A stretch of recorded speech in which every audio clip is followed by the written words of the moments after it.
Schlake, Associate Director of the Nebraska Edge Program at the University of Nebraska. And I'm Diane Becker, a private web page developer.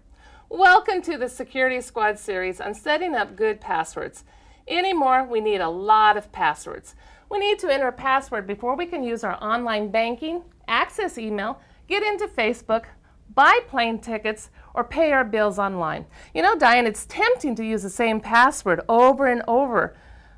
And that's what most of us do. It seems to work fine, except when a hacker discovers that password and is able to access all our information. In order to keep your office information safe, you'll have to change some of your password habits. So Marilyn, tell me. I have a process I use and it really seems to work for me. Here are my passwords. You've got to be kidding, Diane. What is that? Don't tell me that's your passwords. Well, actually, it's how I keep track of them. It's the only way I can remember. With all the news about identity theft and the possibility of someone hacking into my information, I am getting more concerned about the passwords I use. I should not be using the same password for everything. That's right. But if I don't, I need to keep them straight, and this is how I do it. Well, definitely don't use the same password for everything. One mistake many people make is that they use common passwords like love, money, QWERTY, or even the word password. Any word you find in a dictionary is not a good password. There are actual password cracking software programs that try different combinations to see which one will come up and access your account. These programs will try every word in a dictionary, any name, nickname, a sports team name, abbreviation, a name of a movie star, TV show, hobby, anything that they find in the dictionary they can use.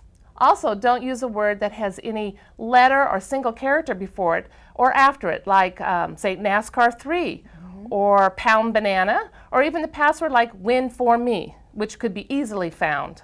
But what about using names that make sense to them and are easy to remember, such as the name of a son or daughter or pet, or a birth date or street address?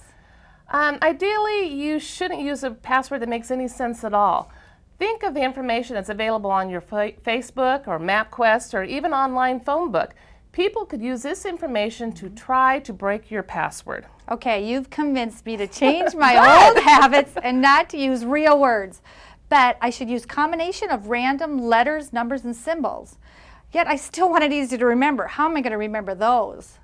One way to make a password you can easily recall is to think of a phrase and use the first letter of each password of the phrase for the password, actually.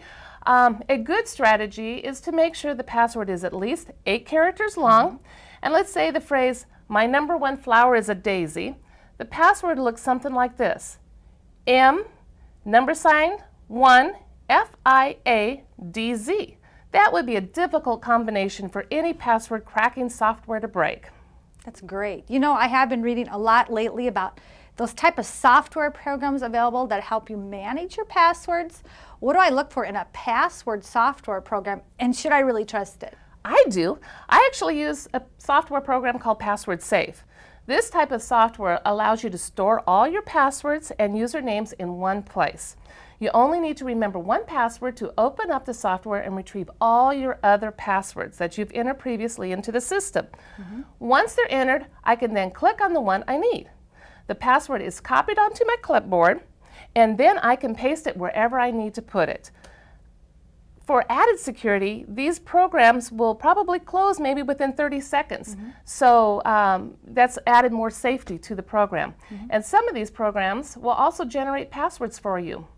The new Apple computers also have a password generator that creates and evaluates the strength of your passwords.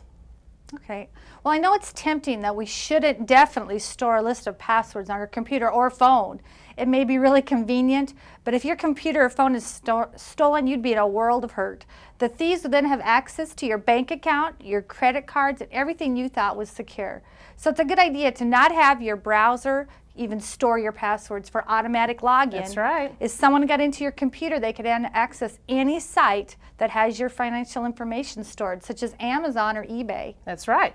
Something else to keep in mind is that a password should never be emailed to anyone. It can be easily lifted somewhere between your computer and your intended recipient. All this seems too hard. To choose a different password for everything, I'm thinking maybe I could create a pool of about 6 or 7 passwords that I choose from. I guess the thing to remember, if you have a really strong password, you can use it more than once. So what other tips can we share on passwords? First off, don't use the default password that comes with the program or online business registration.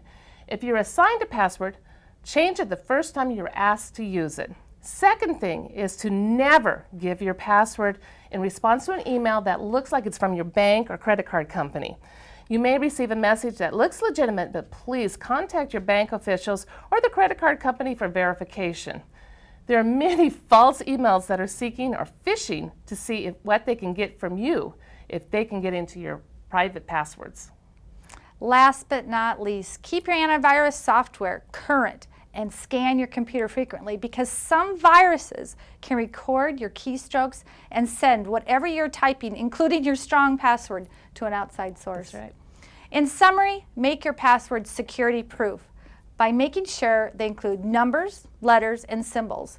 They're at least 8 characters long, they don't include any real words, and they are stored somewhere securely. Now you need to go to your security plan located on this website and complete the section on password.